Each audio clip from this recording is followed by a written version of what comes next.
often asked the question of should we separate? My name is Lee Baucom, and I'm the Internet's leading marriage expert, and I want to address this question with you so you'll know exactly how to respond if this comes up. The real question is separation useful? That's the real question. Now, lots of books recommend this. Many therapists require you to be separated in order for them to be willing to work with you. Attorneys often recommend this as a solution, and I do not.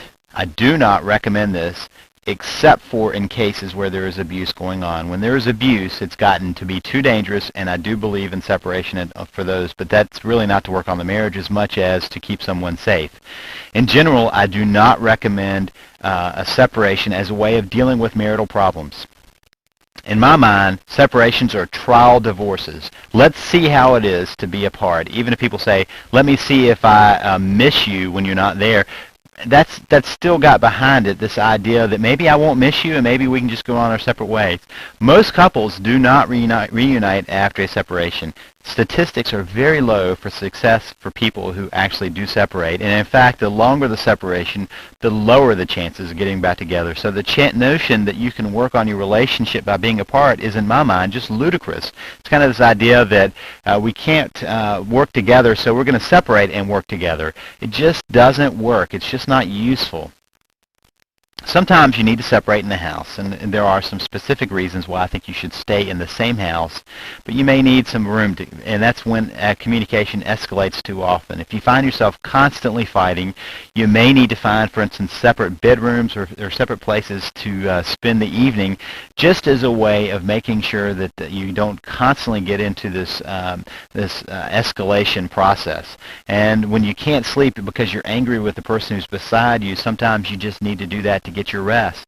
Sometimes life requires you to have more energy to deal with other issues of life, and so you choose to separate within the household. And really, those are the reasons that I would say you do any kind of separation at all.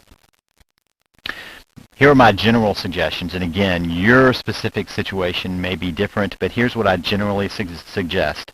I suggest that you stay in the same house other than times of abusive relationships. I suggest you stay in the same house, that you decide that you're going to work on the relationship while you're staying in the same house, but you decide when it is appropriate. It's not okay to follow each other around 24 hours a day, 7 days a week, trying to have relationship talks. It's just not okay. And in fact, it's not okay to be constantly trying to get something from your spouse for them to really basically reassure you of what's going on. And also, you want to learn how to fight fairly to reduce the escalation if that's the real issue. So you may want to find some skills in doing that. In fact, I have one on my website at www.savethemarriage.com. You'll see an offer on how to receive my free report on my included report on how to fight fairly. It's 5 basic rules for fighting fairly, and that's in with lots of other reports that you can get access to by going to www.savethemarriage.com. That's www.savethemarriage.com.